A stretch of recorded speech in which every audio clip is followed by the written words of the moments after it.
마가복음 5장 35절에서 43절 달리다굼 소녀야 일어나라. 달리다굼 아람어죠. 달리다굼 소녀야 일어나라. 왜 주님께서 히브리어도 아니시고 헬라어도 아니고 라틴어도 아니고 아람어로 말씀하신 것 같아요. 이 소녀가 알아듣는 말이 그였습니다. 달리다굼 마가복음 5장 35절에서 43절인데요. 41절 말씀 마가복음 5장 41절 말씀 같이 읽겠습니다. 소녀의 손을 잡고 그녀에게 이르시되 달리다굼 하시니 이것을 번역하면 소녀야 내가 내게 이르노니 일어나라는 뜻이라. 잠깐 기도하겠습니다. 주 하나님 아버지 감사합니다.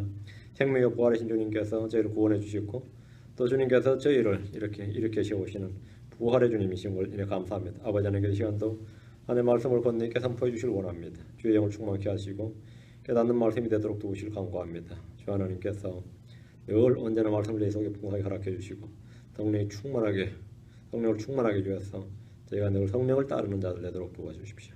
감사드리며 주의 성기도 합니다. 아멘. 야이로의 집으로 가는 중에 12회 동안 혈루증을 앓던 여인은 주님의 옷자락을 만짐으로써 자신의 병이 낫는 사건이 있었습니다. 초자연적인 사건이었습니다. 주님이 안수를 한 것도 아니고 기도를 한 것도 아니고 축도를 한 것도 아니고 그죠? 그냥 여자가 와서 손도 아니고 옷자락을 잡았죠. 예수님 옷자락을 잡았죠. 주님은 발걸음을 멈추고 그 여인을 찾으셨고 그 여인으로부터 이 일에 대한 자초지종을 모두 다 말하도록 하셨습니다. 다 사람들이 들을 수 있도록 간증을 하게 하신 거죠. 다 들으시는 주님이 따라 내 믿음이 너를 온전하게 하여 평안히 가라 내 역병에서 너희 온전할지어다 이렇게 말씀하셨습니다. 이 여인은 야이로처럼 주 앞에 엎드리지도 않았고 간구하지도 않았습니다. 자신의 몸에 안수해달라고 요청하지도 않았습니다. 무리들 속에서 은밀히 뒤로 와서 주님 옷자락을 만진 것이 전부입니다. 이 여인은 오랫동안 병으로 고생했습니다. 의사들을 찾았지만 병은 더 나빠졌습니다. 가지고 있던 재물은 다 써버렸습니다. 그런 와중에 예수님에 대해서 듣고 예수님에 대해서 들었어요. 예수님에 대해 듣고 자신의 믿음으로 주님 옷자락을 만졌습니다. 그녀가 들은 예수님은 전능하신 하나님이었대요. 전능하신 하나님. 그분의 안수는 고사하고 옷자락만 만져도 능히 자기 병이 낫게 될 것이라 확신이 들 정도로 그분에 대해서 제대로 들은 겁니다. 들은 것이 사람들 다 들었겠지만 예수님에 대해서 들은 사람들 중에서 제대로 들은 사람이었어요. 누구든지 예수님에 대해서 제대로 들으면 놀라게 됩니다. 그분에 대해서 알게 되면 믿음이 생깁니다. 믿음의 결과가 있습니다. 믿음은 보상이 있습니다. 믿음은 열매가 있습니다. 믿음은 일합니다. 믿음은 일합니다. 믿음을 믿는 자 안에서 믿음 그 말씀이 효력 있게 일합니다. 따라 내 믿음이 너를 온전하게 해서 평안히 가라. 주님은 여인이 허락 없이 옷자락을 만진 것에 대해서 책망하신 것이 아니라 칭찬을 하셨습니다. 그리고 믿음의 보상을 주셨어요. 우리가 주를 찾고 그분을 부를 때 주님은 후하게 선대해 주십니다. 성도들이 그분의 은혜의 왕자 앞으로 담대히 나와서 구하는 일은 복된 일입니다.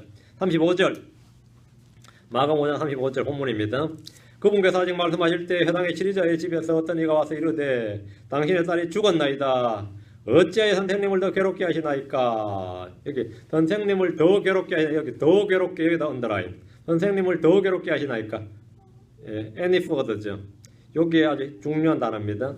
주님께서 아직 말씀하시는 중에 야이로의 집에서 어떤 이가 왔습니다. 부고장이죠. 빨리 오라고.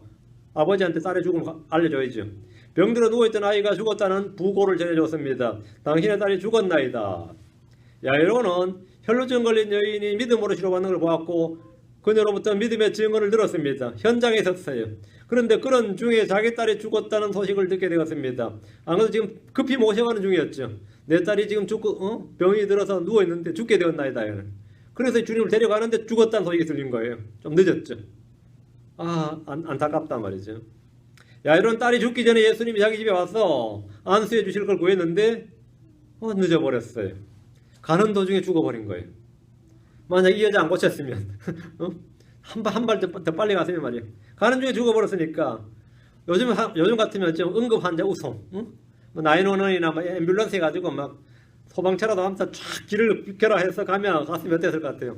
그래서 좀 나았겠는데 천천히 걸어가셨단 말이죠. 그러니까 중간에 또 사고도 있어. 사고 아니면 이 병자 고치시고 또 그 불러내가지고 또 이야기 다 들으시고 막 속이 타 죽겠는데, 그렇죠? 자기 딸 고쳐야 되는데 속이 타 죽겠는데 지금 이러고 있었단 말이죠. 가는 도중에 죽어버렸으니까 뭐 황당하죠. 사람은 누구나 죽으면 끝이라고 생각합니다. 죽으면 끝이다 이거예요. 주님께서 병든 자는 고칠 수 있겠지만 죽은 자를 어떻게 하겠냐 이거. 죽은 자를 죽어버렸는데 어떻게 할 거냐. 죽은 자를 살린다고 믿지 않았기 때문에 아무도 그분께 구하지 않습니다. 죽어버리면 그냥 끝으로 봅니다. 그 장사하시는 것밖에 없죠. 35절 어찌하여 선생님을 더 괴롭게 하시나이까. 이 뭔 말이에요. 어찌하여 선생님을 더 괴롭게 하시나이까. 이 말은 더 이상 집으로 모시고 올 필요가 없다는 말입니다. 이게 첫 번째 뜻이. 이제 죽었으니 끝났다 이거예요. 죽었는데 왜 자꾸 선생님을 괴롭게 하냐는 겁니다. 야이로가 주님을 괴롭게 한 게 뭐냐 이 말입니다. 뭘 괴롭게 모시고 가다가 이 말 들었어요. 근데 지금 야이로한테 하는 말 어찌하여 선생님을 더 괴롭게 하시나이까. 딸이 죽었다는데 뭔 자꾸 말이 많냐 이거예요. 야이로가 딸이 죽었다는 소식을 듣고도 예수님한테 뭔가를 구했던 거죠. 뭘 구했을 것 같아요? 딸이 죽었는데. 예, 살려달라고. 마태복음 9장 18절입니다. 마태복음 9장 18절에. 이 공간복음서는 서로서로 비교를 해야 됩니다. 마태복음 9장 18절에 보면 야이로가 자기 딸이 죽었다는 부고를 듣자마자 그냥 주님 앞에 다시 엎드렸어요. 다시 주님 앞에 경배하면서 두 번째죠. 첫 번째는 자기 집 와서 살려다 안 죽었을 때 한번 경배했고 엎드렸고. 자, 마태복음 9장 18절. 그분께서 그들에게 이것을 말씀하실 때에 보라 어떤 치료자가 나와 그분께 경배하여 이르되 내 딸이 지금 막 죽었사오나. 내 딸이 지금 뭐라고요? 막 죽었사오나. 오셔서 내 딸에게 안수하소서. 그러면 내 딸이 살겠나이다 하며 야이로는 죽은 딸을 살려달라고 구한 겁니다. 마가복음 5장 23절 뒤에 가서 비교해 보세요. 마가복음 5장 23절에는 내 어린 딸이 죽게 되었사오니 내 어린 딸이 죽게 되어 누워 있사오니 원하건대 오셔서 내 딸에게 안수하다 그녀 낫게 하소서. 그러면 내 딸이 살겠나이다 이랬죠. 병든 딸은 안 죽은 상태인데 병든 딸이 나아서 산다. 이건 건강하게 산다는 의미고, 지금 마태복음 9장에서는 뭐죠? 지금 막 죽었다. 방금 죽었다 이거예요. 지금 막 죽었사오나 오셔서 내 딸에게 안수하소서. 그러면 내 딸이 죽었어, 그죠? 살겠나이다. 아까는 낫겠나이다고 이번엔 살겠나이다인 거죠. 낫게 하소서. 그러면 살겠나이다고 이번에는 안수하면 내 딸이 살겠나이다. 모순처럼 보입니까? 마가복음에서는 야이로가 죽기 전에 주님께 간구했는데 마태복음은 이미 죽은 뒤에 간구한 것으로 나옵니다. 어느 게 맞느냐는 둘 다 맞습니다. 야이로는 두 번 구했습니다. 자기 딸이 죽기 전에 한 번 와서 구했고 자기 딸이 죽었다는 소식을 듣고 또 구했습니다. 야이로는 딸이 죽었다는 소식을 들었지만 주님이 오셔서 안수해달라고 한 겁니다. 죽었으니까 그냥 여기서 멈추거나 돌아가지 말고 계속 우리 집으로 가자 이거예요. 야이로는 딸이 죽었다는 소식을 들었지만 포기하지 않고 주님 그냥 가시던 길 가자 이거예요. 주님 오셔서 내 딸에게 안수해달라요. 이번엔 병이 낫게가 아니라 죽은 자를 살려달라는 거예요. 그러면 내 딸이 살겠나이다 했습니다. 야이로는 어느덧 치유의 능력자 예수를 믿는 믿음에서 죽은 자를 일으키는 부활의 믿음을 소유하게 된 겁니다. 부활의 주님을 믿게 된 거예요. 야이로가 지금 믿음이 많이 성장한 겁니다. 야이로는 어느덧 치유의 능력자 예수님을 믿는 믿음에서 죽은 자를 일으키는 부활의 믿음의 소유자로 자라나게 됐습니다. 이 사이에 12회 동안 병을 앓았던 여인의 위대한 믿음의 증언이 있었던 겁니다. 이런 사건을 봤을 때 이건 뭐 죽음도 문제 안 된다 이거예요. 직접 보고 들은 게 있다 이거죠. 본문에서 어찌하여 선생님을 더 괴롭게 하시나이까 이 말은 야이로가 딸의 죽음을 알고도 주님께 와서 자기 집으로 와서 말이에요. 딸에게 안수해달라고 계속 구했기 때문에 야이로한테 좀 그러지 말라고 구한 겁니다. 그러지 말라고. 네 딸 죽었다고. 그러니까 예수님한테 그러지 말라고 만류하는 장면입니다. 근데 그건 뭐 제3자 이야기지. 야이로는 그게 아니죠. 지금 36절 예수님께서 그가 한 말을 들으시고 즉시 해당의 치리자에게 이르시되 두려워하지 말고 믿기만 하라 하시며 두려워하지 말고 믿기만 하라. 병들었든 죽었든 예수님에게는 아무 상관없습니다. 예수님에게는 어느 일이 더 쉽습니까? 둘 다 쉽습니다. 둘 다 쉬워요. 우리에겐 둘 다 어렵지만 예수님에게는 둘 다 쉽습니다. 예수님은 야이로의 딸이 죽었다는 말을 들었습니다. 야이로의 강구도 들었습니다. 주님은 즉시 말씀하셨습니다. 두려워하지 말고 믿기만 하라. 두려워하지 말고 믿기만 하라. 주님은 야이로에게 두려워하지 말라고 하십니다. 지금 뭘 두려워하지 말라는 겁니까? 딸의 죽음을 두려워하지 말라는 겁니다. 예수님께서 죽은 딸에게 아무 능력도 행하지 못할 것이라거나 이제는 끝났다거나 소용없다는 식의 절망으로 인해 두려워하지 말라는 겁니다. 해당의 치리자 야이로는 죽기에 간구하고 기도하지만 속으로는 약간 두려워하고 있었습니다. 속으로는 이게 뭔가 일이 잘못돼 가고 있는 거 아니냐. 뭐 이런 거죠. 믿음의 반대가 우리는 불신이죠. 보통 믿음의 반대가 불신인데 믿음의 반대는 불신으로 나타날 때가 있고 염려로 나타날 때가 있고 많은 경우에는 두려움으로 나타납니다. 많은 경우가 두려움으로 나타나요. 그럼 내가 두려움이 내 속에 막 임한다 이 말은 사실은 내가 지금 불신 가운데 있구나 하는 걸 알게 된 건 현상입니다. 두려움은 불신의 현상 중에 하나입니다. 믿음이 없으면 두려움이 엄습합니다. 성경은 두려워하지 말라, fear not 이런 말이 365번 나옵니다. 킹제임스 성경으로 365번 나와요. 마음속에 주님이 없는 사람은 누구나 근원적 공포가 그 사람 내면에 깊이 내재하고 있습니다. 그러다가 어떤 사건이 터질 때마다 그것이 솟아납니다. 뭔가 두렵단 말이죠. 뭔가 두렵다. 응? 이번에 어떤 분이 그럽니다. 진짜 성공을 했어요. 한국의 어떤 인터넷 기업 사장인데 미국과 일본을 동시에 상장을 해가지고 대박을 터뜨린 사람이 있어요. 근데 그분이 하는 말이 저희 연배거든요. 우리가 비슷한 학번이에요. 아침마다 일어날 때마다 두렵대요. 자기 사업체가 어떻게 될지가 이 IT 산업이라는 게 언제 어떻게 반할지 모르기 때문에 말이죠. 아침에 일어날 때마다 두렵다. 아침에 일어날 때마다 참 험하게 산다 싶더라고요. 험하게 산다요. 사람은 누구나 다 근원적 공포가 있어요. 남이 볼 때는 저 사람 걱정이 없어 보이는데 저 사람 아무 적이 없어 보이는데 사람마다 다 뭔가 있습니다. 믿음이 없으면 뭐가 있다? 염려가 오거나 두려움이 오거나 뭐가 와도 나타나는데 그 현상입니다. 여러분이 두려워하는 게 뭡니까? 내가 질병 있지. 고통, 불행, 파산, 갑작스럽게 닥칠지 모르는 재앙 등 이런 말할 수 없이 많습니다. 어떤 분은 너무 지금 행복하게 하면 자기가 행복하다만 느끼는데 그래도 두려워요. 이 행복이 언제나 끝날지 이 행복이 언제까지 지속될지 몰라서 두렵습니다. 이게 영원토록 가면 좋겠지만 사람이랑 알 수 없단 말이지. 이게 계속될까? 이게 두렵다. 안 두려운 게 두려움이 없는 사람이 없다 이 말입니다. 다가올 미래가 두렵기도 하고 사람이 두렵다는 사람도 있습니다. 사람이 마땅히 두려워야 할 것은 두려워하지 않고 두려워하지 말아야 할 것들은 두려워하면서 종로를 하는 것. 그것이 인생사입니다. 우리는 주를 두려워야 됩니다. 우리는 주의 말씀에 두려워 떨어야 됩니다. 그러면 마땅히 두려워야 할 것을 두려워하는 사람은 사회에 두려움이 없어요. 그러나 두려워해야 할 두려워해야 할 것을 두려워하지 않는 사람은 두려워하지 말아야 될 두려워할 필요 없는 것들을 두려워하고 걱정하고 염려하고 그러니까 뭐죠? 스트레스 받는다 그러면 스트레스 받는다 그러죠. 누가복음 12장 4절, 7절, 32절 세 구절 보면 누가복음 12장 4절, 누가복음 12장 4절, 7절, 32절. 내가 내 친구인 너에게 이르노니 몸을 죽이고 그 뒤에는 더 이상 아무것도 하지 못하는 자들을 두려워하지 말라. 사람은 어떻게 몸을 죽일 수 있죠. 몸을 죽이고 더 이상 어떻게 할 수 없으면 그 사람들을 아무것도 두려워하지 말라고요. 사람을 두려워하면 올무에 빠집니다. 성도들이 사람을 두려워하면 실족하거나 배교하게 됩니다.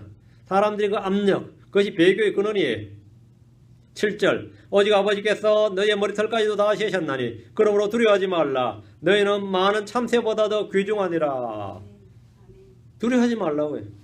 그러므로 두려워하지 말라. 그러므로 두려워하지 말라. 앞에가 뭐죠? 두려워하지 않는 이유, 두려워하지 말아야 될 이유.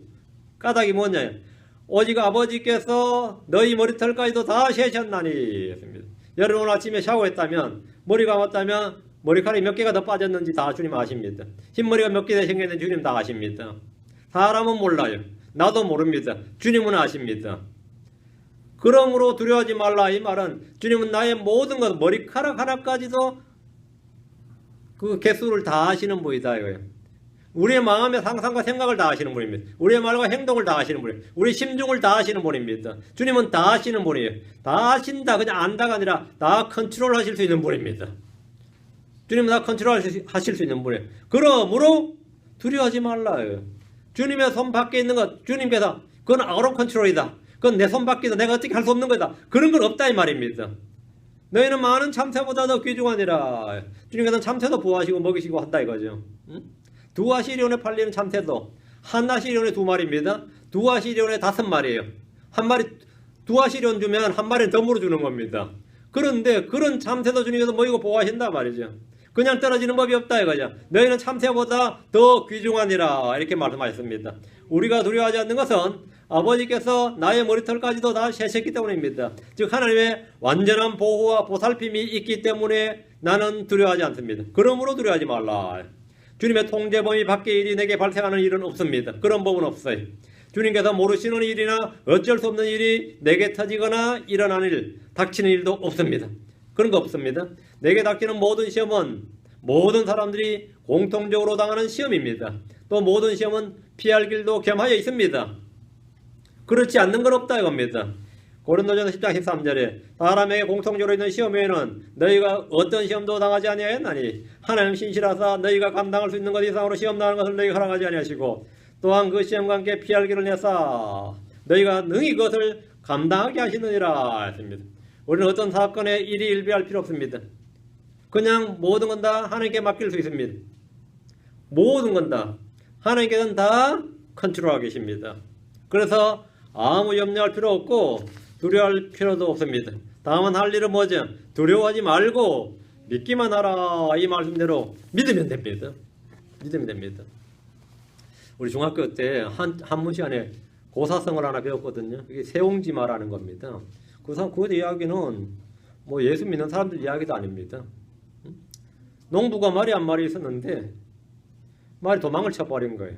그 이웃 사람이 와서 참 안됐다 불행하다 그러니까 이 농부가 뭐 잘된 일인지 안 된 일인지 알 수가 있냐 이랬다는 거죠. 그렇죠?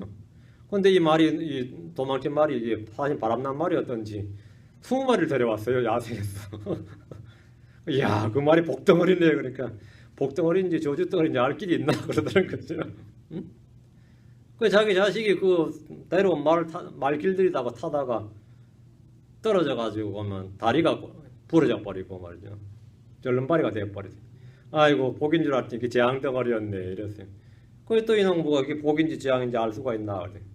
얼마 뒤에 이웃 나라고 전쟁이 터졌는데 전부 다 징집을 하는데 이 사람 다리 저는 아들은 징집이 안 되었죠.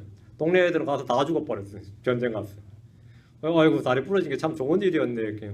그것도 사실은 모르지 앞으로 어떻게 될지 모르지 그죠. 근데 문제는 사람은 모든 환경과 사건에 뭐 하죠?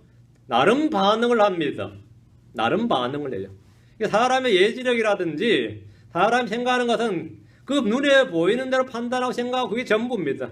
사실 알 수 없는 일이죠. 응? 알 수 없는 일이라고요. 여름에 닥친 모든 건 사실은 마찬가지라고요. 이 딸이 병이 걸렸단 말이에요. 병이 걸렸다. 이거 참 재앙이네. 그러다 죽어버려서 더 나쁜 거죠. 그렇죠. 근데 야이로가 만약 뭐 알 수 있나 말이죠. 그게 뭐 복인지 어떻게 알 수 있나 말이에요. 그죠? 알 수 없지. 예수님 만나가지고 예수님 만났더니 뭐 살아나버렸단 말이죠. 고침 받았고 나와버렸다. 그게 복인지 저주인지 말이지. 우리가 사실 생각할 때 우리 기준이라는 거, 우리 생각하는 것은 전부 그 짭기가 얕고 짭기가 말할 수가 없는 겁니다. 여러분 인생에서 어떤 일을 터질 때 거기에 대해서 다 일희일비할 필요는 없는 겁니다.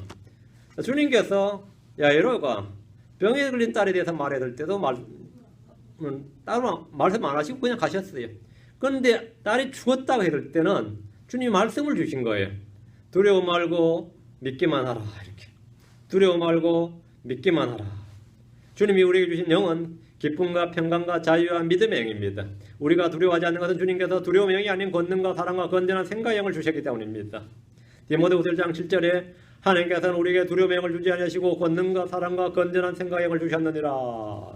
하나님께서 우리에게 두려움의 영을 주지 아니하시고 권능과 사랑과 건전한 생각의 영을 주셨느니라. 내 속에 어떤 두려움이 임했습니까? 두려움이 임했어요?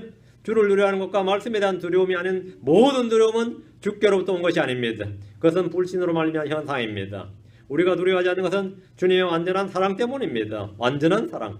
요한일서 4장 18절에 사랑에는 결코 두려움이 없고 완전한 사랑은 두려움을 내쫓나니 이는 두려움의 고통이기 때문이라. 두려워하는 자는 사랑 안에서 완전하게 되지 못하였느니라. 하나님은 자신의 독생자를 보내셔서 자신의 사랑을 우리에게 쏟아부어 주셨습니다. 성령을 통해서 자신의 사랑을 우리 속에 풍성히 부어주셨다. 넓게 부어주셨다. 하나님의 큰 사랑, 완전한 사랑이 내 속에 부어졌기 때문에 우리는 두려워하지 않습니다. 우리가 또 두려워하지 않는 것은 주께서 두려워하지 말라 이렇게 명령하시기 때문입니다. 두려워하지 말라.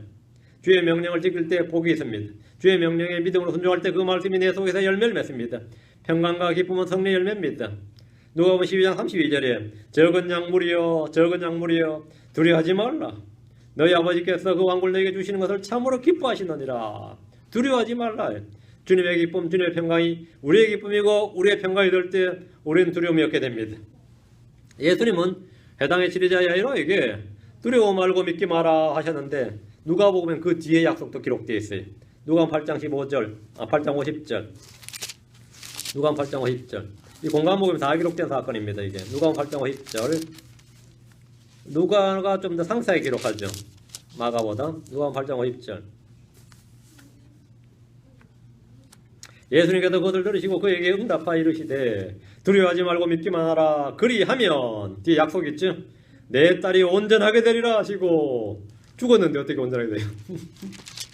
내 딸이 온전하게 되리라. 두려워 말고 믿기만 하라. 그럼 내 딸이 온전하게 되리라. 온전하게 되리라. 살아난단 말이죠. 예수를 믿기만 하면 구원을 받습니다. 믿기만 하면 의롭게 됩니다. 믿기만 하면 성령이 맙니다. 믿기만 하면 그 믿음대로 이루어집니다. 주께서 너희 믿음대로 그 일이 너에게 이루어질지어다 이렇게 말씀하시기 때문입니다. 사람이 인생을 결정짓는 가장 중요한 요소가 그 사람이 무엇을 혹은 누구를 믿는가에 달려 있습니다. 내 믿음대로 될지어다. 내 믿음대로 될지어다. 37절입니다. 다시 마가복음 옵니다. 5장 31절. 베드로와 야고보 형제 요한 외에는 아무도 자기를 따라오는 걸 허락하지 아니하시고 12제자 중에서 3명만 뽑았고 나머지 9명은 남겨두신 거죠. 12제자 중에 가장 핵심이 베드로, 야고보 형제 요한입니다. 주님은 이 셋을 항상 함께 데리고 다니셨고 다른 제자들과 약간 구별을 두셨습니다. 이것은 부활을 목격할 수 있도록 자기를 따라오는 걸 허락하셨지만 이들은 이제 따라오도록 하셨는데 다른 제자들은 밖에 남아 있어야 했습니다. 변화산에 가실 때도 이 셋만 데리고 가셨습니다. 겟세마네에서 기도하실 때도 베드로와 야고보와 요한을 데리고 가시면서 비로소 심히 놀라고 몹시 괴로워하시며 그들에게 이르시되 내 혼이 심히 슬퍼 죽을 지경이니 너희는 여기 머물러 깨어있으라 이렇게 말씀하셨습니다. 주님께서는 이 세 사람을 특별히 이너서클이라고 그러죠. 그렇게 하시면서 기도하셨습니다. 이 사람들에게는 특별히 좀 더 양육을 많이 하셨습니다. 38절 해당의 치리자의 집에 가사 토라난 것과 슬피 울며 크게 통곡하는 자들을 보시고 집에 가보니까 이제 죽었으니까 애가 죽었으니까 상가집이란 말입니다. 그렇죠? 야이로의 집에 도착하자 집에서는 아이의 죽음으로 인해 상가집 풍경대로 토라는 것과 슬피 울며 통곡하는 자들이 있었습니다. 어느 상가집에 가도 이런 모습은 거의 비슷합니다. 요즘이야 병원에서 죽어서 바로 영안실 옮긴 다음에 손님을 받고 화장해버린 장례 문화라서 집에서 임종하는 경우가 드뭅니다. 제가 어릴 때부터 참 동네 하면서 죽으면 말이죠. 곡하는 소리가 몇 날 며칠 온 동네를 그냥 그러면 동네 사람들도 다 들어야지 별 수 있어요. 또 곡소리 약하면 효심 약하다 그래가지고요. 안 나오는 곡소리도 소리 냈어요. 우리 동네에서 보면 어릴 때 보면 제가 이제 1년에 몇 차례 장례식이 있으니까 막 슬피 울며 크게 통곡하는데 며느리들은 의무적으로 몇 시간 울어줘야 돼. 그때 맞춰 와야 되고 안 울다가도 손님은 또 울어줘야 되고 말이죠. 그거 그래요. 이게 한 가지 풍경이란 말이죠. 요즘은 병원에 죽어가지고 그냥 냉동실 옮겼다가 그냥 그죠. 장례식만 치르고 그냥 해보니까 별로 그런 게 없죠. 너무 눈물 안 나고 그래가지고 곡하는 사람도 좀 또 사요. 한 시간에 얼마 해가지고 그래가지고 하고 별짓 다 합니다. 요즘은. 슬피 울며 크게 통곡하니까 거의 없죠. 요즘 사람은 누구나 죽습니다. 노인만 죽는 게 아닙니다. 젊은이도 죽고 어린아이도 죽습니다. 태어나자마자 죽는 아이도 있고 태 속에서 죽는 사람도 있습니다. 살아있는 아이를 몸속에서 죽이는 사람들도 있는데 그런 덕분에 자기 부모에게 죽임당하는 사람도 있습니다. 그게 낙태입니다. 낙태 옹호자들은 다양한 논리를 개발하지만 낙태는 성경적으로 엄연한 살인입니다. 근데 가장 이제 강력한 낙태 옹호자들이 이제 강간 이야기를 많이 하죠. 아니면 친족. 근데 사실 부모의 죄 때문에 애가 죽을 이유는 없어요. 부모의 죄 때문에. 제가 볼 때는 이 법을 바꿔가지고 국가에서 그 애들 다 수용을 하도록 하고 애는 정상 낳게 하는 게 좋습니다. 그게 성경에 그게 맞는 것 같습니다. 근데 씨도 안 먹힐 소리지만 낙태 옹호자들 어쨌든 다양한 논리를 개발해서 하는데 엄연한 살인입니다. 몸이 덜 형성되었을 뿐이지 그는 태 속에서 자라나고 있으며 살고 있는 사람입니다. 내가 아직 덜 형성되었을 때 그러잖아요. 내가 형성된 몸은 형성이 되는 겁니다. 사람은 모두 사마의 권세, 사마의 속박 아래 있습니다. 야이로의 딸은 12살의 어린 나이로 병에 걸려 누워있다가 죽었습니다. 죽어있어요. 그래 애가 죽으면 또 이게 더 슬프단 말이죠. 나이 들어서 죽은 사람하고 또 다르죠. 이건 호상이 있을 수가 없어요. 애들은. 어떤 죽음도 호상이란 없어요. 호상이 다 없어요. 진짜 안 믿고 가면 그냥 가죽에서 갚아버리고 지옥 가는 겁니다. 사람은 누구나 다 뭐 늙어 죽든 어려 죽든 뭐 젊어서 죽든 간에 죽음이라는 게 호상이라는 게 없어요. 진짜 호상은 뭐냐면 예수 믿고 죽는 겁니다. 예수 믿고 죽으면 그거는 뭐 진짜 호상입니다. 예수 믿고 죽으면 부럽지요. 자, 그거 죽는 사람이 그럽니다. 험한 세상 어떻게 계속 더 살려나 하면서 죽어요.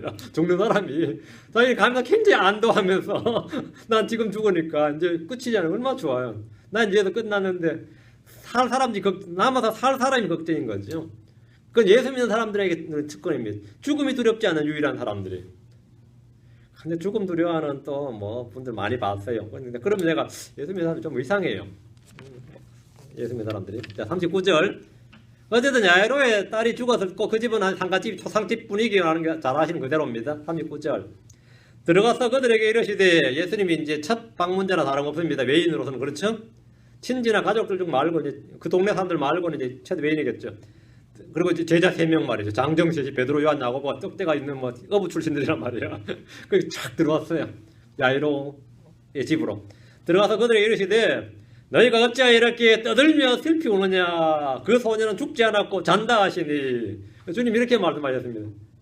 이런 게 구라가 있냐. 이런 사이비가 거짓말이냐 이거예요. 응? 죽어서 지금 상가 치르고 있는데 주님은 상가집에 들어가면서 함께 슬피 울어주거나 그들 위로해주거나 늦게 와서 미안하다고 하거나 그런 말씀이 전혀 없이 도리어 책망하시듯이 지금 뭐 하는 짓이냐 이거예요. 너희가 어찌하여 이렇게 떠들며 슬피 우느냐. 참으로 분위기 깨는 발언이죠. 완전히 분위기 깨는 발언을 하셨어요. 예수님은 죽은 사람에 대해서 애통하는 이들에게 동화되신 적이 없습니다. 요한복음으로 가면 11장 33절 36절.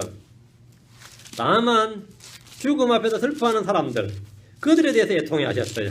죽은 자를 애통해 하는 게 아니라 이 사망의 권세 아래 사망의 고통에 울부짖는 사람들에 대해서 그들의 불신과 이 완악함 여기에 대해서 주님이 애통해 하시고 슬퍼하셨습니다.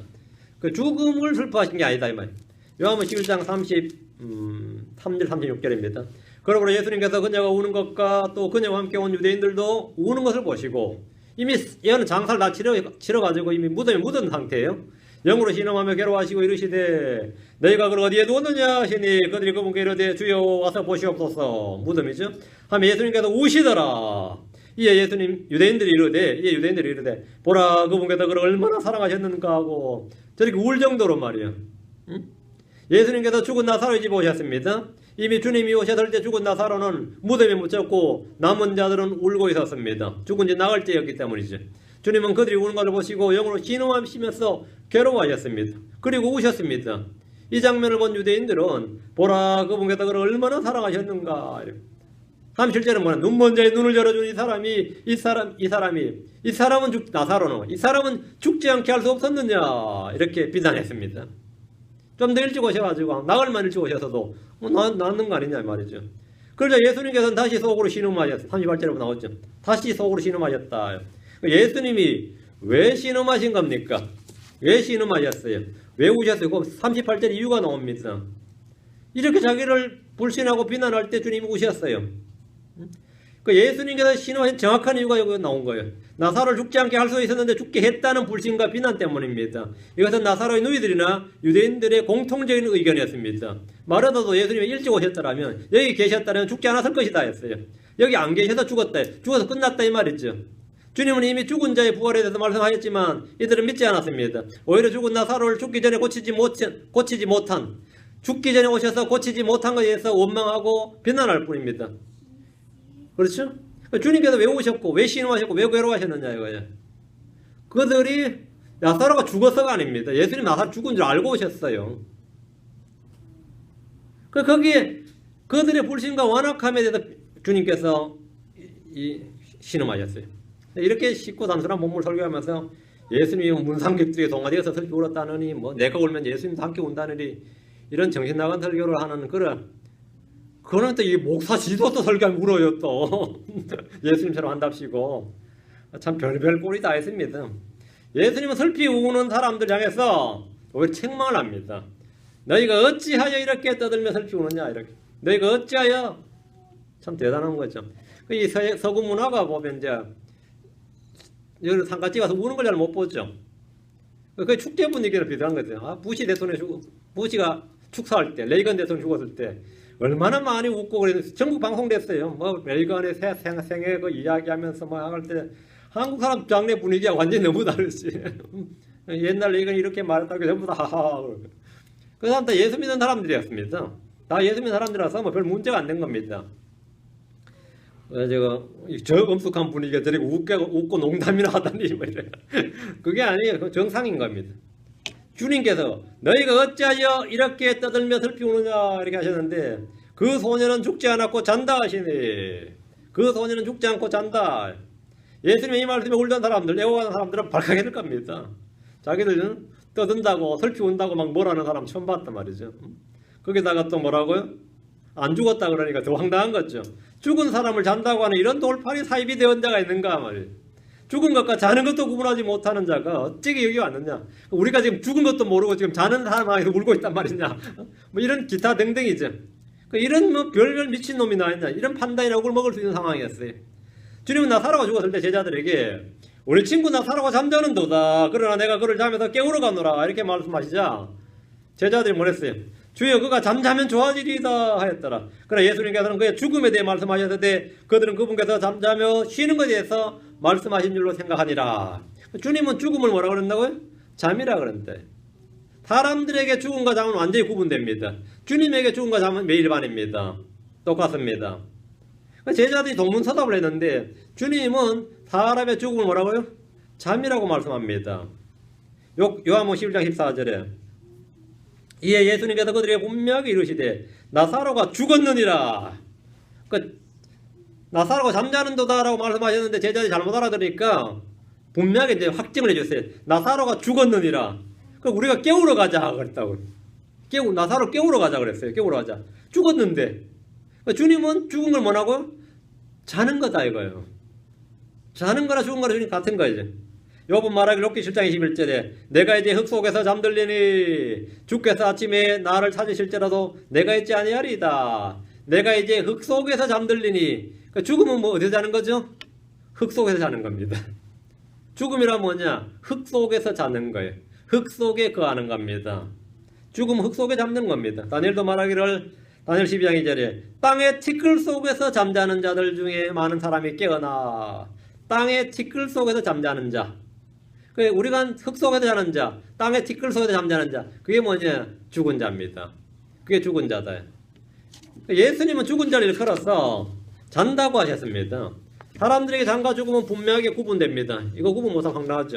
잠든 자는 언제든지 깨울 수 있습니다. 죽은 자는 묻는 것 외에 아무 할 일이 없습니다. 잠든 사람을 향해서 슬피 우는 이는 아무도 없습니다. 죽은 자를 향해서는 웁니다. 예수님에게 잠든 사람과 죽은 사람은 똑같습니다. 주님은 잠든 자나 죽은 자를 둘 다 쉽게 깨울 수 있기 때문입니다. 잠든 자도 깨울 수 있듯이 우리가 잠든 자를 깨울 수 있듯이 일어나라 하고 몸 흔들 깨울 수 있죠. 예수님은 죽은 자도 깨울 수 있습니다. 잠든 거 주님은 똑같단 말이죠. 주님은 잠든 자나 죽은 자나 둘 다 쉽게 깨울 수 있습니다. 예수님께서 그 소년은 죽지 않았고 잔다라고 하신 것은 이 말씀이 만약 사실이라면 말이죠. 듣는 사람들이 뭐라 했어요? 내가 그 문상객이었다면 이거 한번 깨워봐 그러죠. 네 말 사실이면 내가 알기로는 죽은 게 분명한데 죽었다 그래서 우리가 울고 있는데 우리한테 뭐라 그러면 자꾸 잔다고 그러니까 그럼 들어가서 깨워봐 그러면 주님이 어떻게 하세요? 그래 깨워서 나오는 거예요. 그럼 이거 황당한 거죠. 지금 그런 상황이에요. 그러니까 주님께서 그 소년 죽지 않았고 잔다라고 하신 주의 말씀이 사실이라면 자신이 한 말을 입증을 해야 됩니다. 사람들은 그럼 네가 한번 깨워보라 이렇게 도전할 수 있습니다. 증명해보라, prove it 이렇게 시험할 수 있습니다.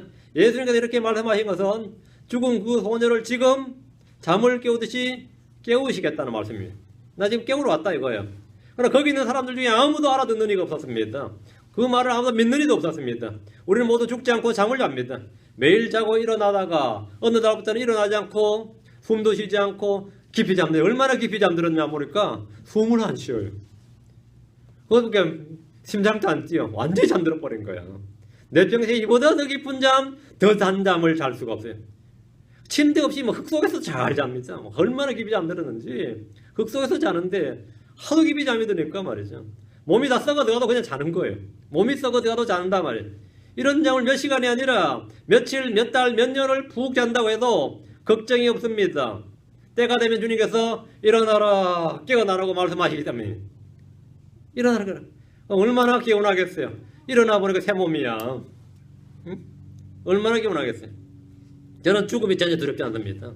매일 밤 때로 낮에도 저는 잠을 자면서 사람들 중에는 아무도 나를 깨울 수 없는 더 깊은 잠, 아무것도 방해받지 않는 그런 잠을 잘 수 있는 때가 온다는 것은 복된 일입니다. 내가 자는데 우리 와서 확 그답시면 내가 완전 깜짝 놀라거든요. 근데 진짜 내가 깊은 잠 잘 때는 아무도 나 못 깨운다 이거예요. 아무도. 그렇게 잠들어 버린다 이거예요. 그렇게 잠들어 버린다. 아무도 나 못 깨운다 이거. 불에 태워도 내가 안 일어납니다. 불에 태워도 안 일어나. That's okay다 이거. 아, 그런 잠 한번 잡았으면 좋겠죠. 그 정도 깊은 잠 한번 잡았으면 좋겠다 이거. 어느 날 주님께서 너 잠자는 자여 깨어서 죽은 자들로부터 일어나라. 그리스도께서 내게 빛을 주시리라 하면 일어나는 겁니다. 그때 우리 모두 일어나서 주를 뵙게 됩니다. 주를 뵙게 됩니다. 4입절. 또 죽는 게 두려운 사람도 이럴 겁니다. 4입절. 그들이 그분을 비웃더라. 예수님 하는 말에 비웃죠. 죽은 거 확인하고 지금 하는데 예수님 말씀에 그들이 그분을 비웃더라.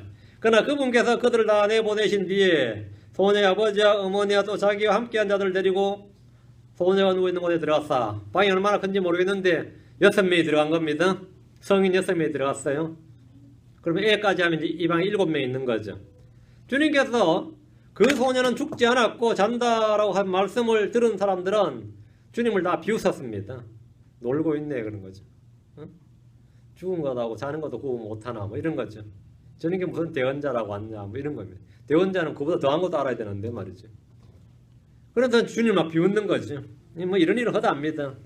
병을 고치고 마귀들 내쫓고 풍랑을 잠잠치 하시는 분께서 죽은 사람 앞에 두고 죽지 않았다고 하면서 사망 진단은 잘못되었다고 하시기 때문에 저게 무슨 대언자냐. 대언자란 사람이 죽은 것과 자는 것도 구분하지 못한다고 생각이 들 겁니다. 주님은 그들 다 내보내신 뒤에 그 소녀의 아버지 어머니 또 자기 함께한 제자 셋 이렇게 6명이 그 소녀가 누워있는 곳으로 들어갔습니다. 죽었는지 잠든 것인지 확인하기 위해서 들어간 것이 아니라 잠든 자를 깨우러 들어가셨습니다. 나머지 5은 주님이 말씀하신 것에 대해서 증언해야 될 증인들입니다. 부모는 증인들. 제자만 들어가면 안 되죠. 부모만 들어가면 다 증인이 되야 되죠. 41절. 소녀의 손을 잡고 그에게 이르시되 주님께서 소녀의 손을 잡고 이르시되 달리다구 하시니 이것을 번역하면 소녀야 내가 내게 이르노니 일어나라는 뜻이라.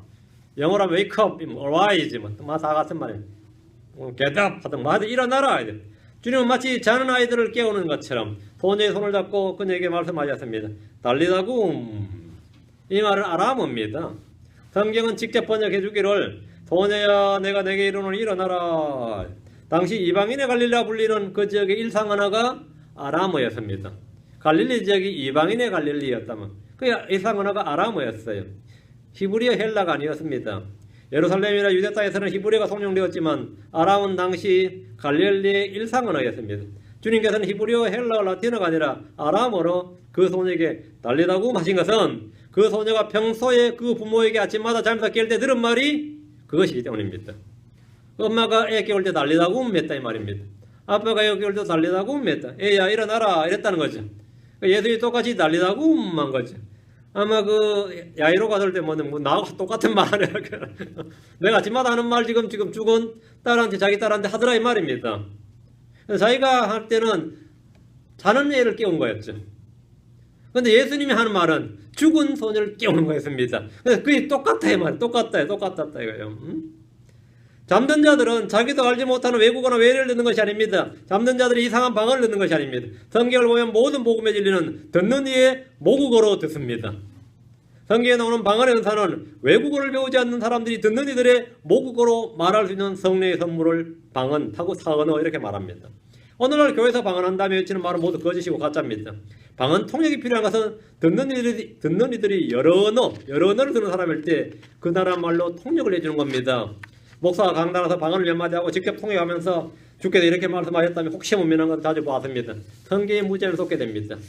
설교하다 갑자기 머리에 손 딱 이렇게 얹으면서 말이죠. 주께서 지금 성령께서 내게 방언으로 말씀을 주십니다. 하더니 샬레 하더니만 제가 통역하겠습니다. 아이고 제가 기가 차가지고 또 나온다 싶더라고. 또 나온다. 근데 저는 방언 못 알아듣 그 사람 샬레 못 알아듣는데 내용은 알겠더라고요. 똑같이 내가 예상한 대로 통역하더라고. 뻔하거든요. 얘들아 내가 너를 사랑한다 이러면서 시작하거든요. 뻔한데 뭐 누가 해도 뻔해. 42절입니다. 주님께서는 이 소녀가 알아들을 수 있는 일상언어로 말씀하셨습니다. 일상언어로. 42절. 즉시 소녀가 일어나서 걸으니 이는 그녀가 12살이었기 때문이더라. 그들이 크게 놀라거늘 놀랐죠. 안 놀라겠어요? 얼마나 놀랐겠어요? 애가 일어나 버렸어요. 진짜 자는 거였나? 누웠던 거였어? 죽은 거 아니었어? 어떻게 생각해요? 죽은 거였나? 나도 헷갈린다요. 한마디 안 차라고 안 써 그것도 아니에요. 막 불을 뿜으며 기도하면서 막 몇 시간 기도하고 한 것도 아니고, 그렇죠? 그냥 혼자 그냥 달리다가 했다고요. 그럼 엄마나 아빠가 아침에 딸 깨울 때 한 거와 똑같은 거예요. 그 소년 주님이 한마디에 잠에서 깨듯이 일어나서 걸었습니다. 주님이 말씀하신 대로 죽은 것이 아니라 차는 것이었습니다. 생명이요 부활하신 주님은 죽은 자나 산 자가 매한 가지입니다. 그 소녀의 부모와 베드로와 야고보와 요한은 크게 놀라고 놀랐습니다. 죽은 소녀를 간단히 단 한마디 달리다굼이라는 한마디로 깨웠습니다. 여러분 모두 늦잠 잔 아이들을 깨워본 적이 있을 겁니다. 여러분 자신도 잘못 자면 시계 몇 개 맞춰놓고, 그죠? 벨 소리 몇 개 맞춰놓고 일부러 곁에도 안 두고 멀리요. 곁에 두면 끄고 다시 할까봐 멀리 나가지고 그래 깨야 될 경우가 있어요. 몸이 막 천근만근인데 깨야 될 때 있죠. 애들도 마찬가지죠. 그럼 애들 깨우느라고 어떻게 해요? 이것저것 하죠. 정신 차리라고. 주님은 우리가 자녀들을 깨우는 것보다 더 쉽게 죽은 소녀를 일어나게 하셨습니다. 주님은 산자와 죽은 자의 주이십니다. 43절. 그분께서 그들에게 음이 명하사 아무도 것을 알지 못하게 하시고 또 소녀에게 먹을 것을 주라고 명령하시니라. 주님은 그것을 본 소녀의 부모와 제자 세대에게, 자기 제자죠, 베드로, 요한, 야고보, 그 부모는 둘이고 부모와 제자 셋에게 음이 명을 하셔서 아무도 그것을 알지 못하게 하셨습니다. 이거 왜 이렇게 하신 것 같아요? 이건 주님의 영광이잖아요. 주님의 놀라운 표적이고 권능인데 그럼 많은 사람이 알려야 되잖아요. 상식적으로. 근데 왜 못하겠어요? 이거 완전히 시크릿으로, 탑 시크릿으로 했단 말이죠. 처음부터 주님은 고대 사람들에게 그 소녀가 죽지 않았고 잔다라고 하심으로써 이 소녀가 멀쩡하게 걸어 나오더라도 그들은 죽은 자가 일어난 것이 아니라 자신들이 오진을 해서 잠든 여자를 죽은 것을 알았나 이렇게 헷갈릴 수밖에 없도록 미리 말씀하고 들어오셨어요. 그래서 이 사람들은 입 다물고 있으면 뭐가 되는 거죠? 어제 그 집 와서 막 통곡을 했는데 얘 저렇게 멀쩡하대 그렇다고. 남들 어차피 다 못 알아봐요. 못 알아본다고. 예수라는 사람이 와서 한 말이 맞았네. 우리가 다 집단으로 잘못 알았네. 이렇게밖에 생각 못하게 된 거죠. 죽은 자를 깨웠다고 상상도 못하는 거죠. 말을 안 하면, 말해도 안 믿을 판국인데, 에이 죽은 자를 깨고 자기도 들어오면서 죽은 거 아니라고 그랬는데 이러겠지. 자기도 들어오면서 죽은 거 아니라고 했는데 자능내에 깨웠구만 이래 된 거죠. 왜 주님이 처음부터 이거는 소문 안 나게 이미 조치를 취하면서 들어오신 거죠. 그리고 실제 마지막에 그렇게 처리를 하셨습니다. 왜 그렇게 하신 것 같아요? 응? 덕분에 그분을 비웃던 자들은 이 위대한 부활의 현장이나 부활의 주님을 직접 보고 체험할 수 있는 기회를 완전히 놓쳐버렸습니다. 그리고 이건 증언해도 이제 못 믿게 됐어요. 증언해도 못 믿는 거지, 이제는. 그럼 왜 주님은 아무에게도 이 위대한 사역을 아무에도 말하지 못하게 하신 겁니까? 이 일이 밖으로 퍼져나가면 사람들은 자기 집에 죽은 자들 메고 나오거나 공동묘지로 데려와서 살려달라고 할 것이 뻔합니다. 이거 소문나버리면 끝난 겁니다. 주님 이제 말씀 사역은 끝난 거죠. 병자 고친다는 소문에도 각 도시에서 병자 다 데려오는데 죽은 자 살렸다 그러면 어떻게 되는 거죠? 주님 이제 끝나면 공동묘지 살아야 됩니다. 아이고 지금 저쪽에서 지금 방금 죽어서 빨리 오세요. 저쪽에서 빨리 오세요. 난리 나죠. 보통 일반적으로 죽은 사람 죽는 게 정상이에요. 죽은 사람 일으키는 게 정상이 아니라고요. 그거는 나중에 부활 때인데 이게 지금 특별 예외 케이스인데 예외 케이스를 일반화시킬 수가 없는 겁니다. 만약 주님이 이 소문이 나가지고 사람들이 막 알려버리면 주님은 맨날 상가집단이 됩니다. 맨날. 주님의 말씀 사역은 완전히 마비되고 말 겁니다. 특히 죽은 지 며칠 지나지 않았다면서 곳곳에서 시체를 메고 오거나 예수를 모시고 하려고 막 쟁탈전이 벌어질 겁니다. 주님께서 그것을 아무에게도 알지 못하게 하신 이유입니다.